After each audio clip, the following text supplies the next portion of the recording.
नमस्कार साथीहरू, आजको भिडियोमा हामी कुरा गर्न गइरहेका छौँ डाङ जिल्ला राप्ती गाउँपालिका वडा नम्बर 1 मा पर्ने भालुवाङ बजारको बारेमा।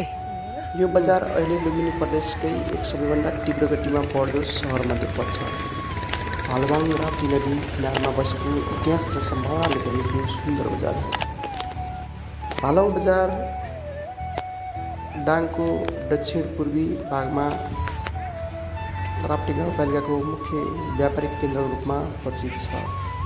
यहाँबाट पूर्व पश्चिम राजमार्ग र रोल्पा प्युठान राजमार्गले जोडिएको छ, जसले यो ठाउँलाई देशका प्रमुख सहरहरूसँग जोड्ने सेतु बनाएको छ। यहाँबाट बुटोल, नारायणघाट, काठमाडौँ र पूर्वतर्फ जाने पूर्वतिरका सहरहरू जोड्छ। जस्तै घोराई, लमही, नेपालगञ्ज, डानगढी सहरहरूसँग पनि यो राजमार्गले जोड्छ। राप्ती पुल यो क्षेत्रकै चिन्ह बनेको छ। केही वर्ष अघि भालुवाङ सानो गाउँ मात्र थियो, तर अहिले यो राप्ती गाउँपालिकाको आर्थिक केन्द्र बन्ने गइरहेको छ। यहाँ बैंकहरू, विद्यालय, अस्पताल, होटल र पसलहरूको सङ्ख्या तीव्र गतिमा बढिरहेको छ।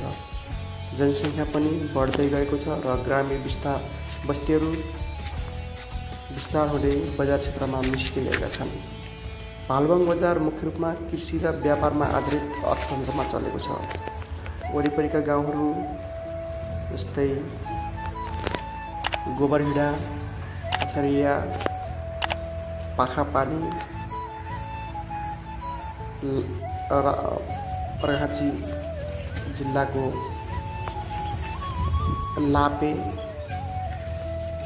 आदि क्षेत्रबाट किसानहरूले धान, मकै, तरकारी र फलफुल ल्याएर यहाँ बिक्री गर्छन्। राप्ती नदी नजिक भएकाले यहाँ ढुङ्गा, बालुवा र निर्माण सामग्रीको व्यवसाय पनि फस्टाइरहेको छ। बजारमा दैनिक रूपमा सय मानिस किनमेल र कारोबारको लागि आउने गर्दछन्। राप्ती गाउँपालिकाभित्र अहिले धेरै विद्यालय र कलेजहरू खुलेका छन्। भालुवाङमा निजी र सामुदायिक विविध प्रकारका विद्यालय र हस्पिटल रहेको छ। यहाँको शिक्षा र स्वास्थ्य निरन्तर सुधार हुँदै गइरहेको छ। यहाँ विभिन्न जाति, भाषा र संस्कृतिका मानिसहरू एक आपसमा सहजमा बस्दै आएका छन्। थारू, मगर, दलित, पहाडी र मधेसी सबै समुदायको बास रहेको छ। यही विविधताले भालुवाङलाई साँच्चीकै नेपालको सानो रूप बनाएको छ। भालुवाङ र यसको आसपासका क्षेत्रहरू पर्यटनको दृष्टिले पनि निकै आकर्षक छन्। राप्ती नदी किनार, देउखुरी उपत्यकाको हरियाली, नजिकको जङ्गल र ऐतिहासिक थलहरूले पर्यटकलाई खिच्ने क्षमता राख्छ। भविष्यमा यहाँ राप्ती नदी तटमा पार्क र पिकनिक स्थलहरू र सांस्कृतिक सङ्ग्रहालय निर्माण भएमा भालुवाङ पर्यटनबाट ठुलो फाइदा लिन सक्छ।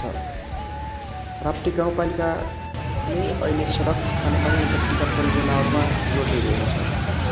स्थानीय व्यवसायी र जनप्रतिनिधिहरू मिलेर भालुवाङलाई आधुनिक सहरको रूपमा विकास गर्ने योजना बनाइरहेका छ।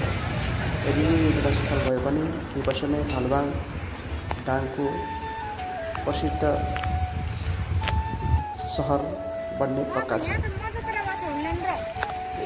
भालुवाङ बजार केवल एउटा बजार होइन, यो राप्ती गाउँपालिकाको पहिचान र भविष्यको आशा हो। यहाँको प्राकृतिक सुन्दरता, जनताको मिहिनेत र विकासको गति हेर्दा भविष्यमा भालुवाङलाई लुम्बिनी प्रदेशकै गर्वको रूपमा हेर्न सकिनेछ। यदि तपाईँलाई हाम्रो यो भिडियो मन पर्यो भने लाइक, सेयर र सब्सक्राइब गर्न नबिर्सनुहोला। फेरि भेटौँला अर्को भिडियोमा राप्ती गाउँपालिकाको अर्को रमाइलो विषयको साथ। धन्यवाद।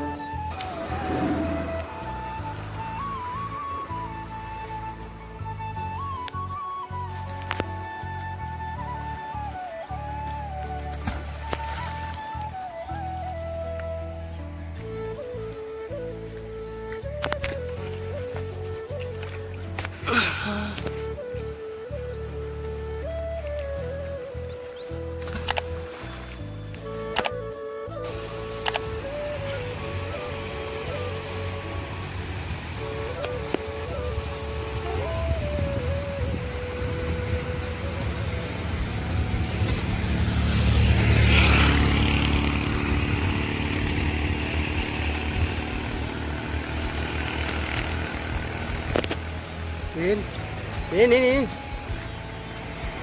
Ini ke? Ini.